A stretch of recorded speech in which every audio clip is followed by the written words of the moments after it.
So reading from Srimad Bhagavatam, Canto 6, Prescribed Duties for Mankind, Chapter 13, Indra afflicted by sinful reactions. Text number 3. Please repeat. Sri Rajuvacha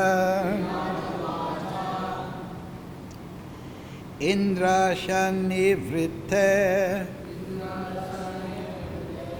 Hetum Shrotum Ichchami Bhu Mune Yenasam Sukrino Deva Hare Dukam Kuto Bhavat Sri Rajuvacha Indra Shan Nivrite Hetum Shruptum Ichchami Bhomune Yena Sansukino Deva Hare Dukam Kuto Bhavat Sri Rajovacha Indra Shani Vrite Hetum Shrotum Ichchami Bhomune Yena Sansukino Deva Hare Dukam Kuto Bhava. Sri Rajovacha. King Parikshit inquired, Indriyasya of King Indra, Anirvrite of the moroseness, Hetum the reason, Shrotum to hear, Ichchami I wish, Boho O my Lord, Mune, O great sage, Sukadev Goswami, Yena, by which Asan were, Sukinaha, very happy, Devaha, all the demigods, Harer of Indra, Dukam, moroseness, Kutaha, from where Abhavat was. Translation Srila Prabhupada. Maharaj Parikshit inquired from Sukadev Goswami, O great sage, what was the reason for Indra's unhappiness? I wish to hear about this. When he killed Vitrasura, all the demigods were extremely happy. Why then was Indra himself unhappy? Please repeat. Maharaj Parikshit inquired from Sukadev Goswami, O great sage, what was the reason for Indra's unhappiness? I wish to hear about this. When he killed Vitrasura, all the demigods were extremely happy. Why then was Indra himself unhappy? Purport, Srila Prabhupada. This, of course, is a very intelligent question. When a demon is killed, certainly all the demigods are happy. In this case, however, when all the demigods were happy because of Vitrasura's having been killed, Indra was unhappy. Why? It may be suggested that Indra was unhappy because he knew that he had killed a great devotee and a Brahmana. Vitrasura outwardly appeared to be a demon, but inwardly he was a great devotee and therefore a great Brahmana. Herein it is clearly indicated that a person who is not at all demoniac, such as Prahlad Maharaj and Bali Maharaj, may outwardly be a demon or born in a family of demons. Therefore, in terms of real culture, one should not be considered a demon or a demigod simply according to birth. In his dealings, while fighting with Indra, Vitrasura proved himself a great devotee of the Supreme Personality of Godhead. Furthermore, as soon as he finished fighting with Indra and was apparently killed, Vitrasura was transferred to Vaikuntha Loka to become an associate of Shankarshan. Indra knew this, and therefore he was morose at having killed such a demon who was actually a Vaishnav and a Brahmana. A Vaishnav is already a Brahmana, although a Brahmana may not be a Vaishnav. The Padma Puran says, Sat karma nipunno vipro mantra tantra visharada avaishnava guru nasyat vaishnava swapacho guru.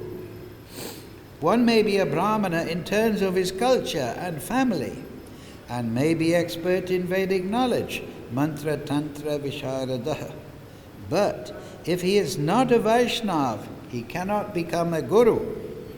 This means that an expert Brahmana may not be a Vaishnav, but a Vaishnav is already a Brahmana. A millionaire may very easily possess hundreds and thousands of dollars, but a person with hundreds and thousands of dollars is not necessarily a millionaire. Vitrasura was a perfect Vaishnav, and therefore he was also a Brahmana. Mukum karochi vachalam bhangam laite girim yad kripatamaham bande Shri Gurun dinatarinam. Sri Raju Vacha Indra shane vritehe tum srotum ischami bho mune yena san sukino deva hare dukam kuto bhavat. Maharaj Parikshit inquired of Sukadev Goswami, O great sage, what was the reason for Indra's unhappiness? I wish to hear about this. When he killed Vitrasura, all the demigods were extremely happy. Why then was Indra himself unhappy? Good question, as Prabhupada says, starting the purport, very intelligent question. So of course the explanation is there in the purport. Vitrasura, though born in a family of Asura, he was actually a great devotee. And then Prabhupada went on to explain, as you're all devotees, you're familiar, Prahlad Maharaj, he was the son of Hiranyakashipu. You don't get much more demoniac than that. And still he was a great devotee. Komaram Archat. Even from the earliest moment of his childhood, he was telling the classmates, he would get up in the break and tell them, now, from the beginning of your life, you must worship Vishnu. This didn't find favor with Hiranyakashipu. So then Bali Maharaj, he even had Shukracharya. Brihaspati is the top guru of the Devas. The top guru of the Daityas and Danavas is Shukracharya. Shukracharya. Shukra means semen. So he, this is the obsession of the demoniac class, sex life. So anyway, he was advising Bali Maharaj, don't surrender to Vishnu. This Vamana, he'll cheat you. But Bali, he had devotion in his heart, so he surrendered. He surrendered everything.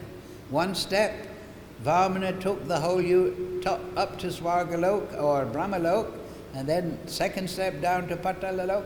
And then he said, look, you promised me 3 steps of land, but I've already taken everything that you possess. He had defeated the previous Indra, and you promised me 3, and now where am I going to put my other?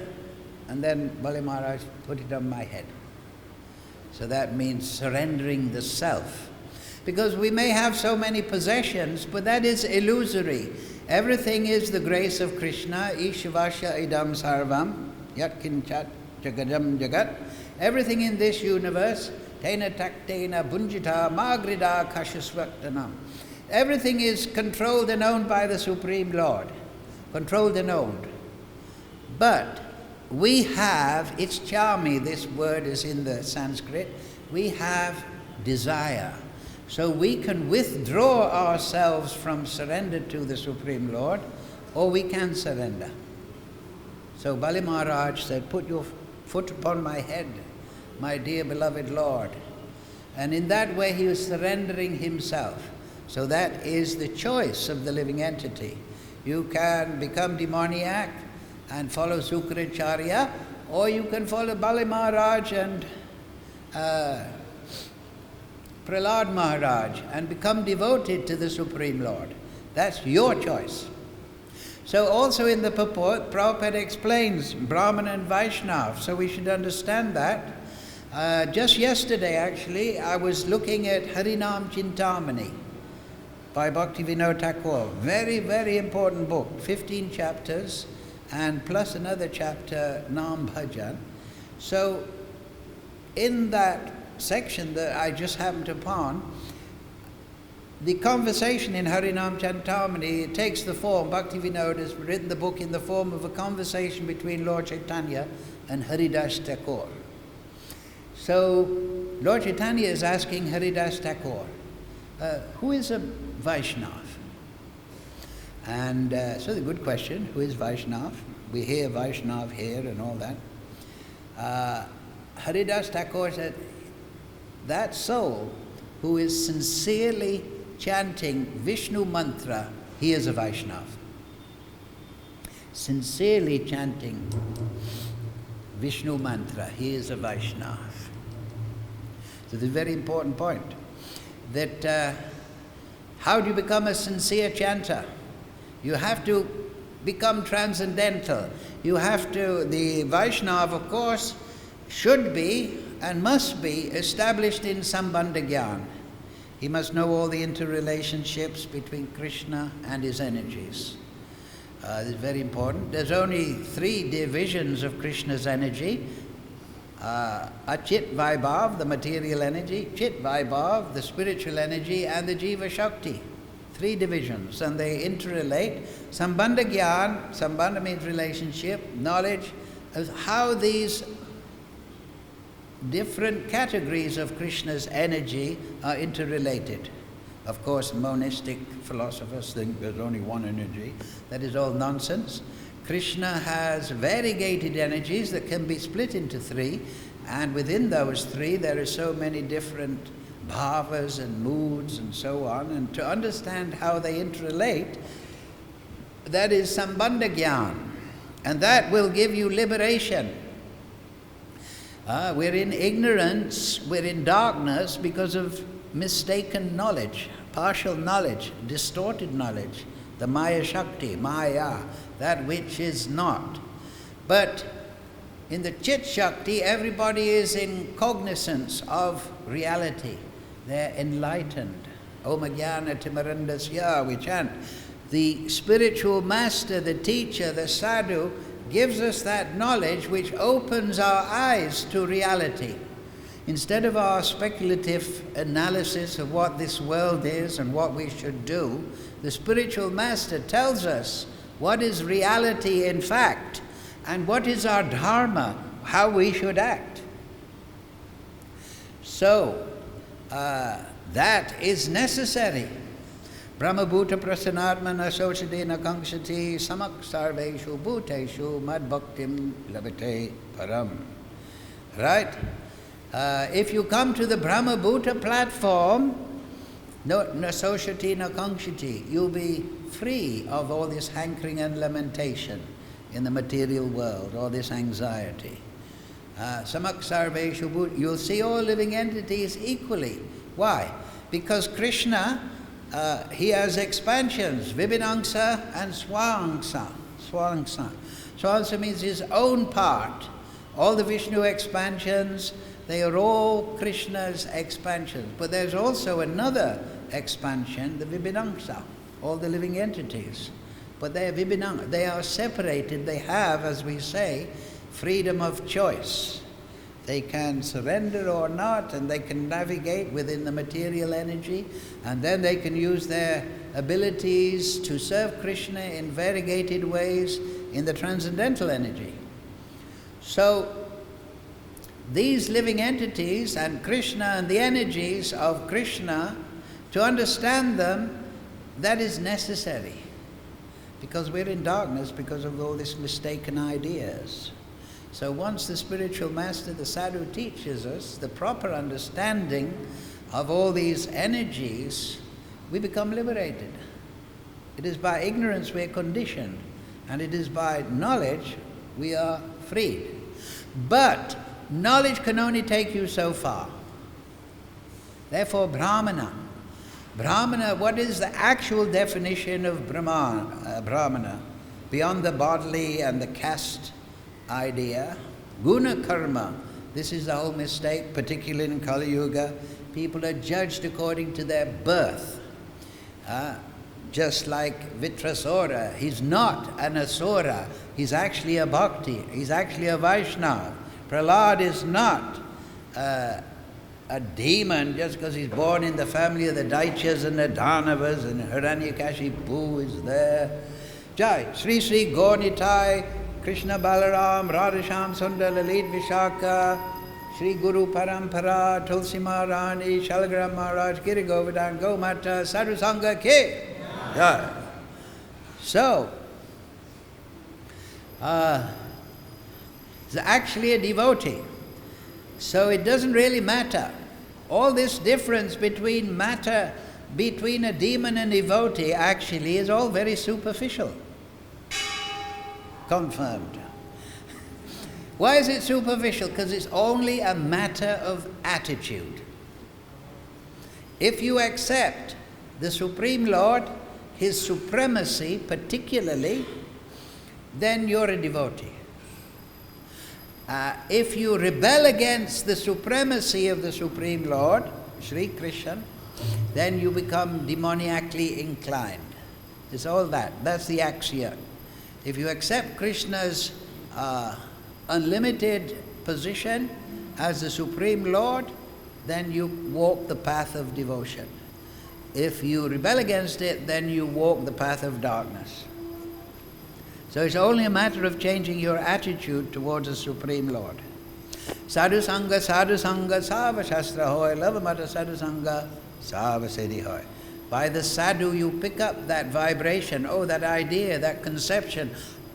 Why not become a devotee? Why not serve the Supreme Lord? He is the source of myself, He is the source of the creation, and He is my Suridam, He is my well-wisher, but He's given me independence because He wants to react, He wants to interact with me. So a Brahmana, he may have this knowledge. And what is the definition, the Shastric definition? Of course, devoid of any reference to Janma or body, Brahmana Janati Brahman. A Brahmana is a person who knows the Supreme, Brahman. So what are the three aspects of the Supreme? Brahman, Paramatma, Bhagavan. So a Brahmana, through Shastric study, he may know all these things. He may know, yes, there's a Supreme Lord.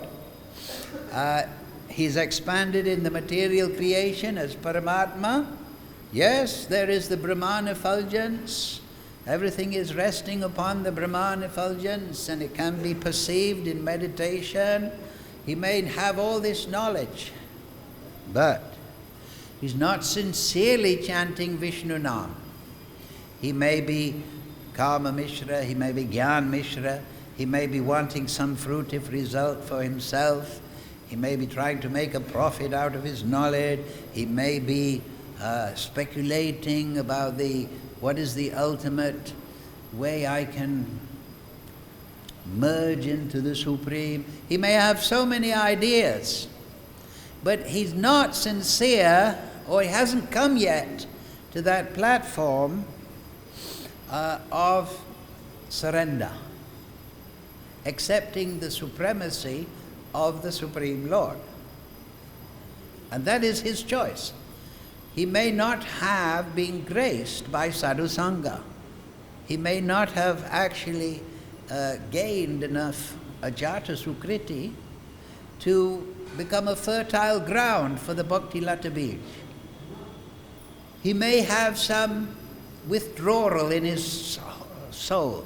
He may, yes, knowledge in itself is satisfying me. But Vaishnav means he's sincerely chanting Vishnu mantra. This is Haridas to Lord Chaitanya in that Harinam Chintamani. And this is the key point. This is the answer. And so, of course, Bhakti Vinod Thakur very brilliantly puts it there. I was reading that and saying, yes, he goes right to the main point. It doesn't really matter about knowledge. It doesn't really matter about renunciation. Yes, of course, Brihaspati, Somabhoma Bhattacharya, he has written those 100 slokas to Lord Chaitanya after understanding his position. And Vairagya Vidya Nija bhakti-yoga. That you, Lord Chaitanya, you've come to give bhakti characterized by vairag, detachment from material enjoyment, sensuality, and vidya, knowledge, perception of the supreme transcendence. But then he changed one, and Lord Chaitanya said, no, don't do that. He changed one verse. I don't like this mukti pade. At the feet of the Supreme Lord, mukti is there. I want to make it bhakti pade. But Lord Chaitanya said, no, that is not correct. Every word in the Vedas is correct. Plus, you must understand what is real mukti. Unless you attain bhakti, you have not attained mukti. What's that verse in 3rd canto? Muktir hitavan yata rupam swarupena avivashtiti. So, there in the Bhagavatam, swarupena avivashtiti, it says when you attain your swarup, your own nature, your own transcendental form, the expression of your bhava, your prem, that is mukti. Muktir hitavam yatha rupam swarupena avavashtiti. If you stay on the platform of knowledge, then there is a danger that you'll speculate your way to the Brahman or into some position in Swargalok or some status as a learned sage, but you'll be devoid of bhakti, and you will therefore not be fit for the spiritual transcendental leela of the Lord. Only the bhakta can enter the Lord's leela.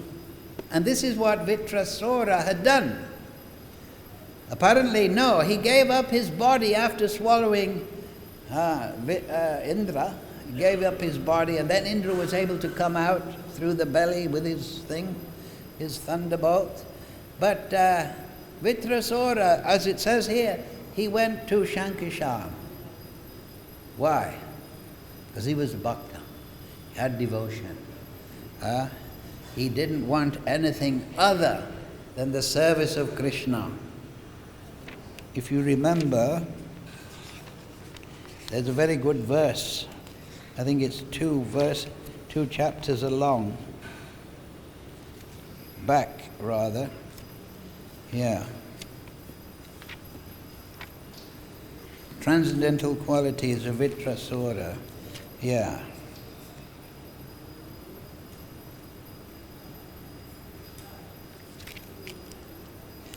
Yes. This is Vitrasura addressing Supreme Lord.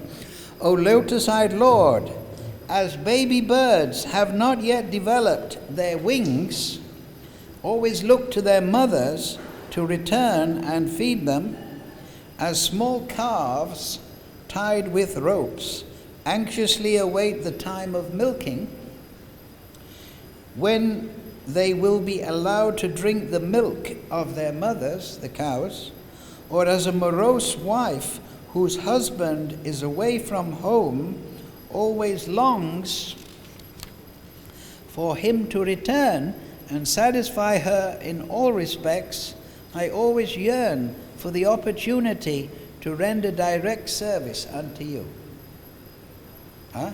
This is Vipralamba Seva Bhav, service in separation. You see, just like birds want their mother, cows want their mother, the wife wants the husband. Yes.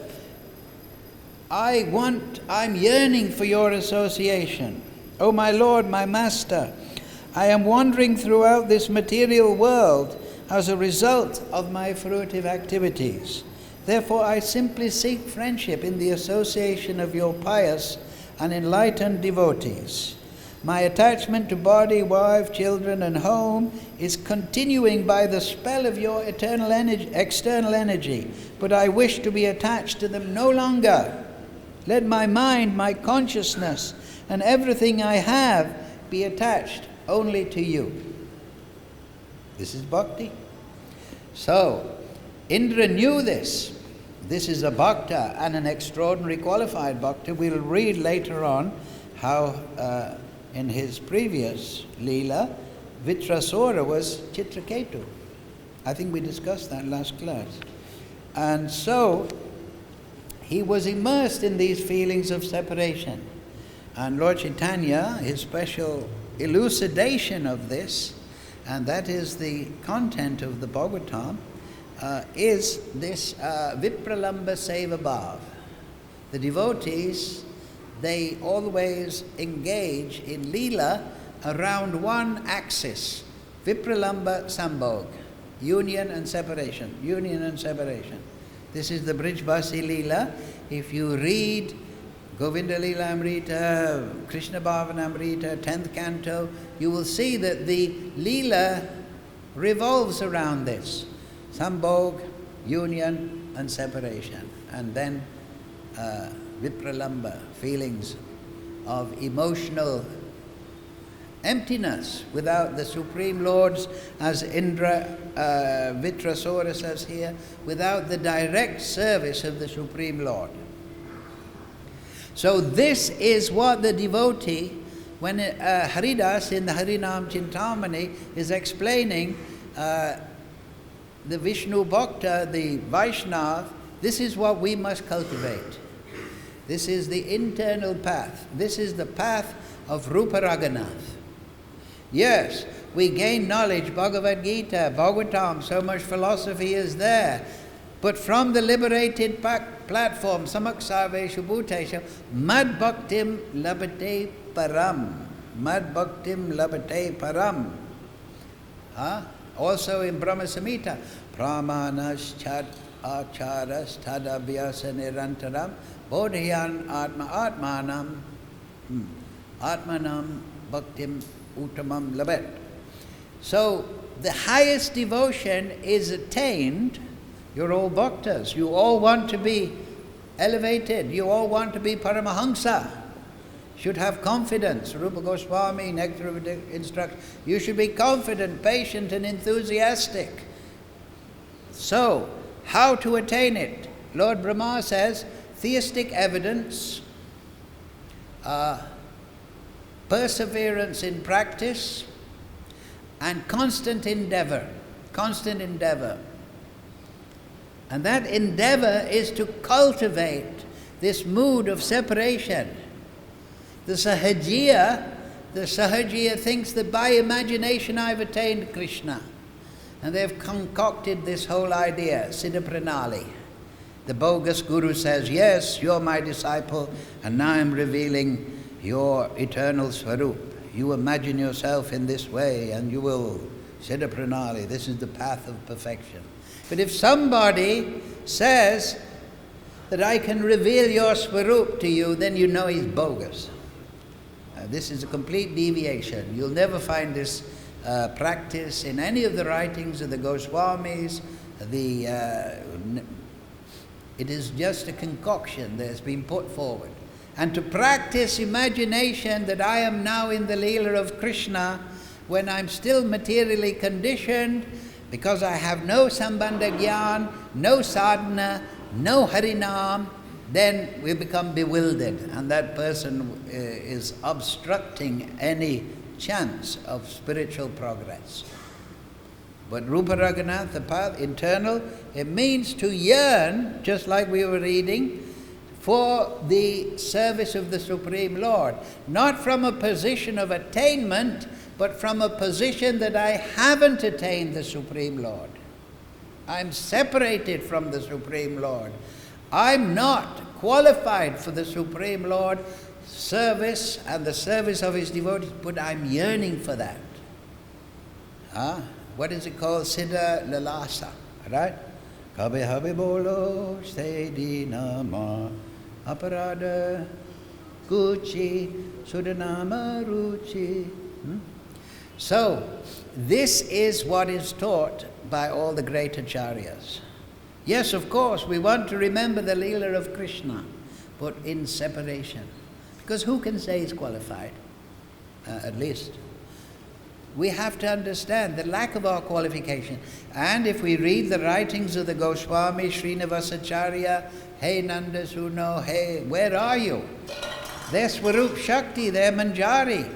And they are praying, where is Krishna? Is he in Govardhan? Is he on the bank of the Jamuna? Is he in Radha? Where is Krishna? They're not saying, oh, we know Krishna, we have his association. Last night I was imagining that I was with him and he was pulling my cloth and, oh, he's very... No, this is all nonsense. This idea, this speculation will send you outside the field of bhakti by your presumption that by imagination you can attain the Supreme Lord. No, by sincere service in a mood of separation, following in the six Goswamis, following the teachings of Lord Chaitanya. So that is the point. You must engage in this sincerely. You should not just go through Vaidhi Bhakti, running through the process. Going to Mangalarti, chanting 16 rounds, doing my Gayatri, doing some service, going to sleep, going to Mangalarti, doing the whole thing mechanically. Mechanically chanting, what does it mean? Without devotion, without that yearning of the heart. So we have to cultivate that. We have to understand, we have to contemplate the bhavas of the Sad Goswami. We have to understand Vitrasura's mood. We have to understand all the moods of Prahlad Maharaj, Bali Maharaj, and all these great devotees. They're yearning to serve Krishna. So they chant Vishnu mantra sincerely on this basis. Because I haven't attained you, Krishna. I'm not qualified, but by your grace, by Guru's grace, by Sadhu's grace, may one day I become qualified. Just like Govinda, right? Lord, he went to see the Mayavadi, I think, yes, he heard something like that. And Lord Chaitanya was furious. Tell Govinda to go away. I don't want to see the face of anyone that hears from a Mayavadi. So then, some of Lord Chaitanya, Govinda was the servant of Lord Chaitanya, his personal servant. So the devotees implored, Lord Chaitanya, he's devastated. How you can do that? So,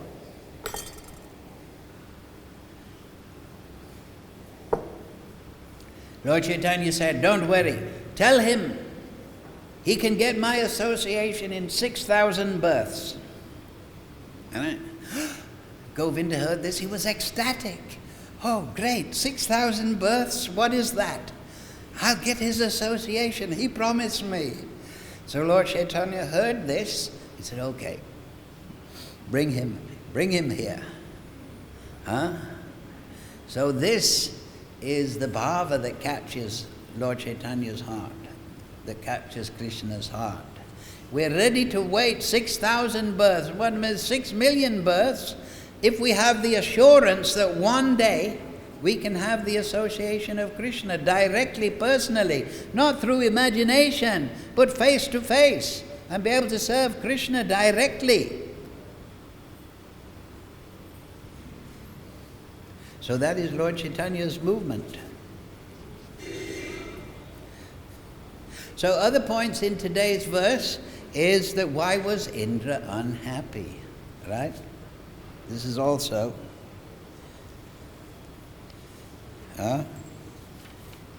it's very interesting, because if we understand this, then we understand many things. This chapter, sinful reaction. Indra was a little depressed, and if we say in the previous verse, number 2, this was after Vitrasura was defeated, so to speak. Thereafter the demigods, great saintly persons, inhabitants of Prithviloka, Bhutaloka, the demons, followers of demigods, and also Lord Brahma, Lord Shiva, and the demigods, supported to Indra, all returned to their respective homes. While departing, however, no one spoke to Indra. So, of course, before the big battle, Indra had said, I don't want to kill Vitrasura, he's a great Brahman. He's a devotee, and this, I've already had so much problem with Vitrasura. Now what's going to happen if I kill? But then he'd been given the big talk, right? This is how his associates, they try to convince Indra. So in verse number 7, the rishis continued. I'll just read this one verse. O King Indra, by performing an Ashvamedha sacrifice and thereby pleasing the Supreme Personality of Godhead, who is the Supersoul, Lord Narayan, the Supreme Controller, by pleasing, one can be relieved even of the sinful reaction for killing the entire world.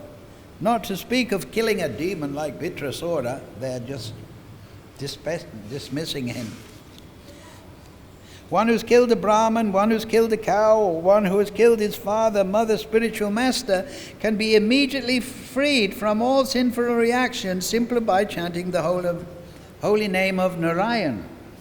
Other than sinful persons such as dog-eaters, chandalas, who are less than Sudras, they can also be freed in this way. But you are a devotee, and we shall help you by performing a great horse sacrifice. If you please Lord Narayan in that way, why should you be afraid? You will be freed even if you kill the entire universe, including the Brahmanas, not to speak of that, don't kill us though, not to speak of killing a disturbing demon like Vitrasura. So they gave him the big sell. Don't worry about the sinful reaction. But Indra wasn't so sure. So especially now, the verse 3 is still a bit morose. And you see that in verse number 2, they kind of like, the Sanskrit word is swayam. Independently they left.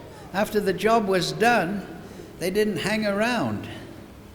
Indra was there thinking, I've just killed a great devotee, and all of a sudden, everyone's going to their respective homes.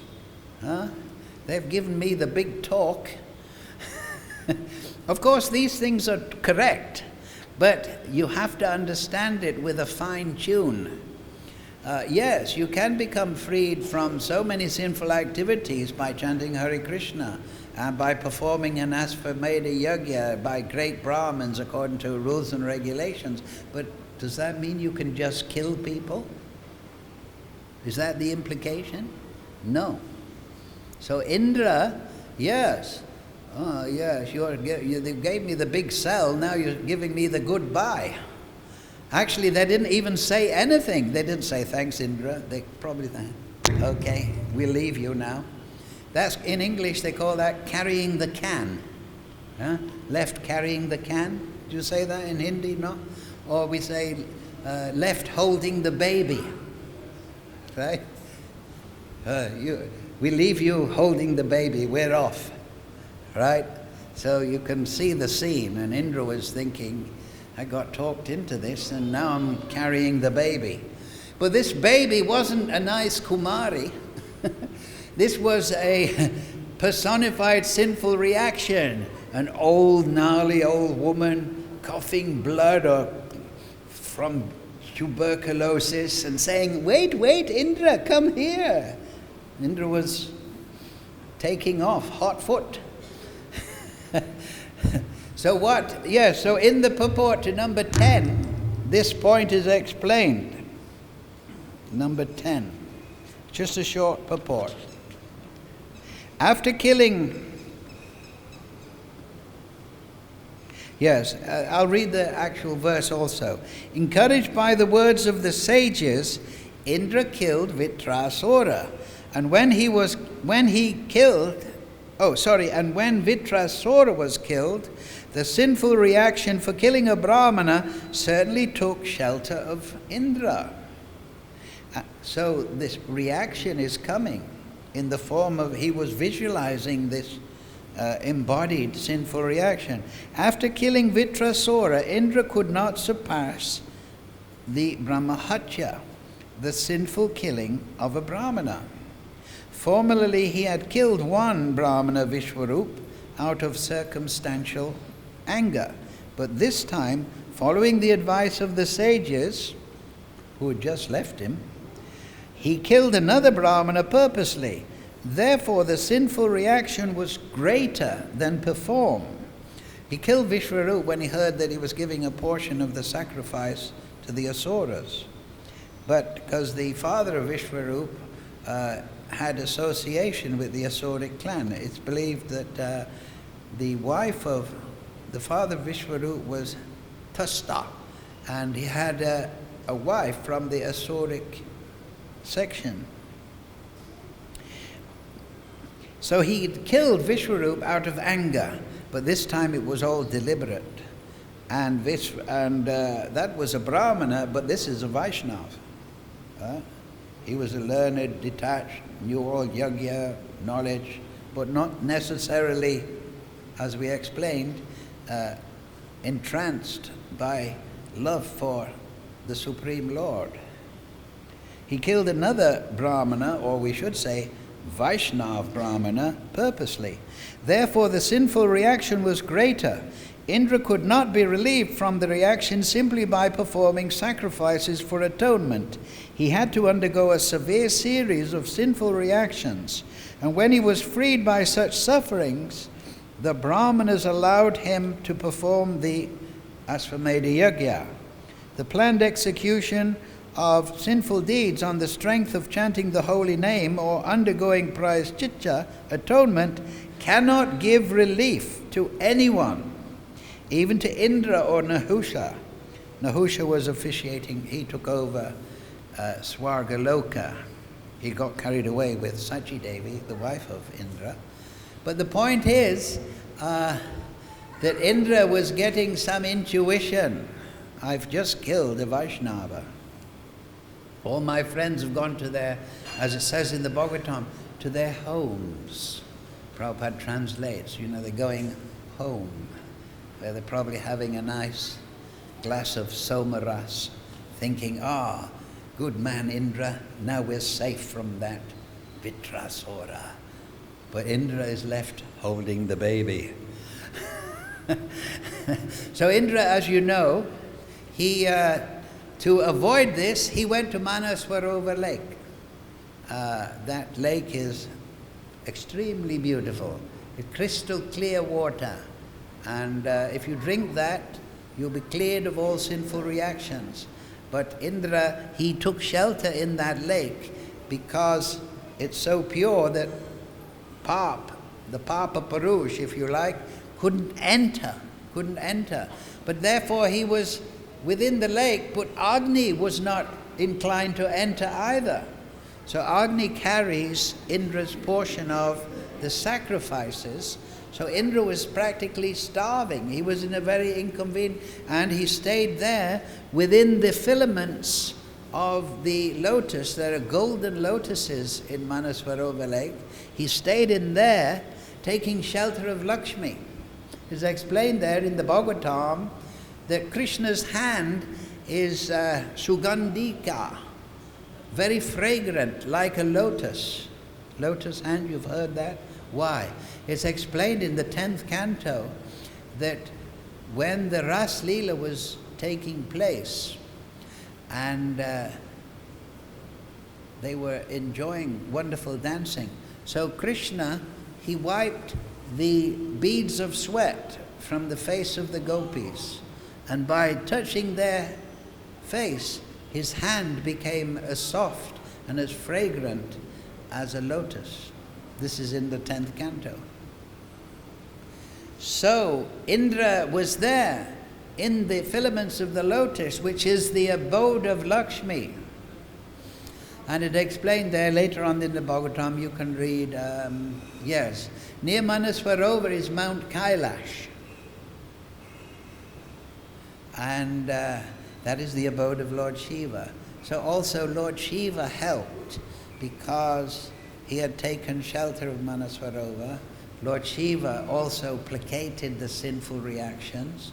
And after this austerity and suffering, Nahusha took over Indra's position and made improper proposals to Sakshi Devi, as we say, and he was cursed by the Brahmins. You misbehaving.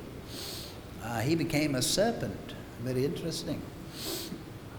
So Indra then, after some great, I think it's 1,000 years, yes, of meditation within the lake, avoiding sinful reaction and being purified in that way, then the Ashwamedha promised by the big Brahmins, all the big talk, that was performed, and he was particularly relieved. Also, in one of the purports too, it's explained that many of the people in Swargaloka were saying, oh, look at this Indra. No wonder he's having to hide in the lake. He killed a Brahmana just to enjoy, a Vaishnava Brahmana, just to enjoy Swargaloka. What kind of Indra is that? So they were speaking badly, because people will always find a dark side to every event. That's the material world. So all these things. So this point is this purport of Prabhupada and this whole section is very important, that we don't think that I can commit sin purposely and deliberately on the basis of the fact that I'll just chant Hare Krishna, it'll be all right. That is Nama Parad. So these points are to consider. What is a Brahmana? What is a Vaishnava? Vaishnava is a sincere devotee. Brahmana is liberated by knowledge, but not necessarily from the platform of liberation, engaging in bhakti sadhana. Sinful reactions are there. Of course, the modern society, they never teach this. Oh, just do what you like. When you die, that's it. No. This is taking everyone to hell, this philosophy. No, Indra knows. And this section of the Bhagavatam, Puranaka Dhanota, is to teach us that we must be very careful. Sinful reactions are there. What to speak of on Earth planet, even in Swargaloka, even Indra can't escape the reaction to activities that are questionable. So Indra, and this whole section, he's teaching us. And of course he's a devotee, Indra, he's a great devotee, there's no doubt. And he's understanding these things. The demoniac think, why worry about sinful reactions? We'll make some adjustment later on. But they live in this illusory conception that I'll get away with it. I'll break into the bank at night when nobody's around. Of course, in India, there's always somebody around, even the dogs. But even if you get away with stealing the bank, the reaction is there. It will follow you. The night has seen you. Darkness has seen you. Paramatma has seen you. There's no escape. So if people understand the law of karma, this is more powerful than a police force. Externally you may control people with a police force, but internally, if people understand that there's reactions, good and bad, to my material activities, they will discipline themselves internally. So both must be there. Education of the populace and also a police force. So these are important points to contemplate and to understand. What a great soul is Vitrasura. They're all going back to their homes in Swagaloka. Indra is going into there. But Vitrasura, he's going to Shankashan. Hare Krishna, Krishna Krishna, Hare Hare, Hare Ram, Ram Ram, Hare Hare. Any question? Yes, go ahead.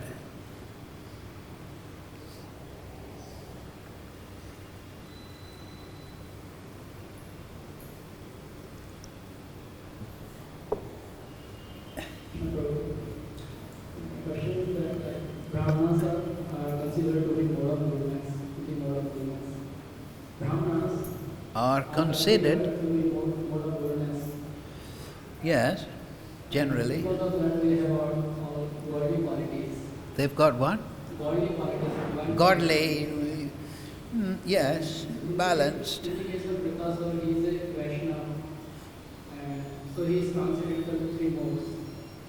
In the case of Vitrasura, He's not under the three modes. yeah, The Vaishnava. he is a Vaishnava. Yeah, the Parama Vaishnava, Uttama. Yeah. Uttama means Uttama, above Tama, above ignorance, above the modes. The Uttama Vaishnava.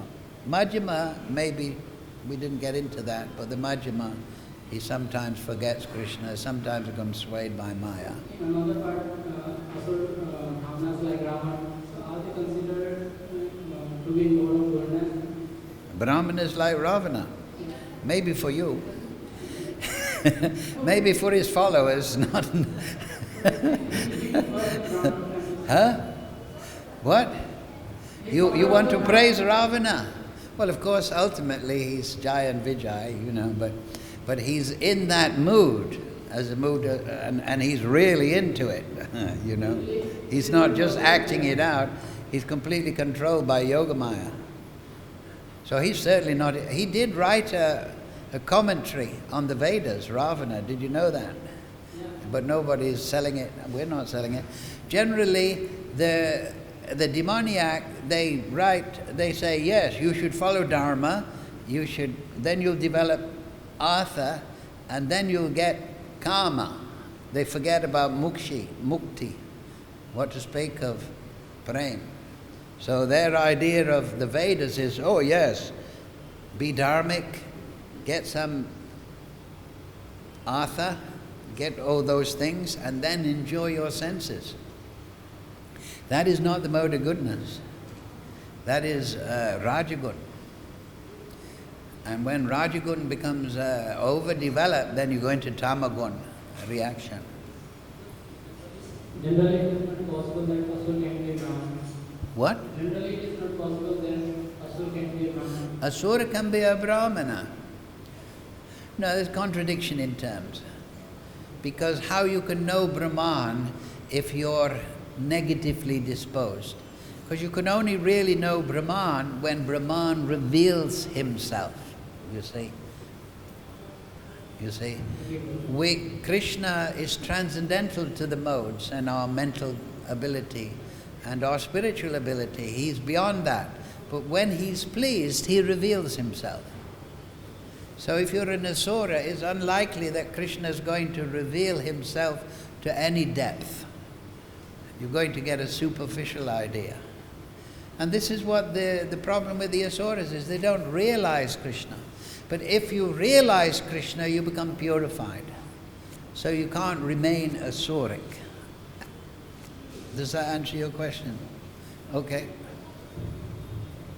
See, before I ask the question, there are three statements that I would like to make. First of all, they say that one should not doubt Shastras. Who said? It is said. It is said. Here. They should not. Faith in Shastras. Number one. Number two, sometimes I find that there is contradiction in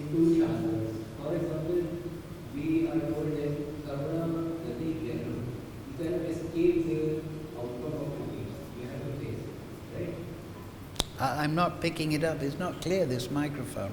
It's too much bass. Can you... First of all, we are told that We should not doubt Shastra. Yes. that we should have faith in all the Shastras. Yes. Right?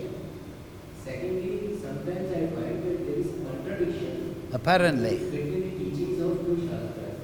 Well, there's no contradiction in Shastra, but there's different directions for the different people that are suited to those different people, the directions. For example, So there's maybe apparent contradiction from our point of view, but that's our lack of realization. If we understand the Shastra properly, we'll see that it is cohesive. You see, Shastra, Veda Pramana, are none different from the Supreme Lord. There's no internal contradiction. But our perception of Shastra and the teachings of Shastra, they may be mistaken on some points, and thereby we see contradiction. So, therefore, one should have a spiritual master, and he can clear any apparent contradictions, and he can guide us in the deeper understanding of Shastra. In the Shastra, there are many directions, because there are many different types of people. So the Shastra gives different directions in different places for different people. And so under the direction of the spiritual master, a realized, an Uttamadhikari, he can clarify all this variegatedness, and he can bring the essence to the understanding of his disciple. so, sometimes when I find teachings going in opposite directions. Well, that's what you find, like you just said. You find that. But actually all the Shastra, it's in Bhagavad-Gita, Vedanta Krit Vedavid Eva Chaham, that by all the Shastra I am to be known, by the Vedas, I am the compiler. So the aim of the Shastra is the exposition of the Supreme Lord, by all the Shastra. So the goal of the Vedas, Puranas, Mahabharata, everything, is to establish one's relationship with the Supreme Lord.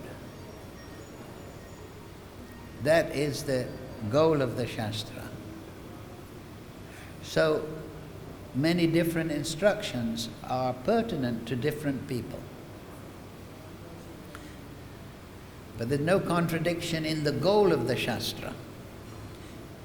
Understand? And there's no contradiction in the instructions, because they are all meant to bring the sadhaka, the disciple, the shishya, to the understanding of the goal of the Vedas. Do you see the point? Yeah. All right, we'll finish at this point. Thank you all very much. Srimad Bhagavatam Sadhu Sangha ki, Srila Prabhupada ki, Jai.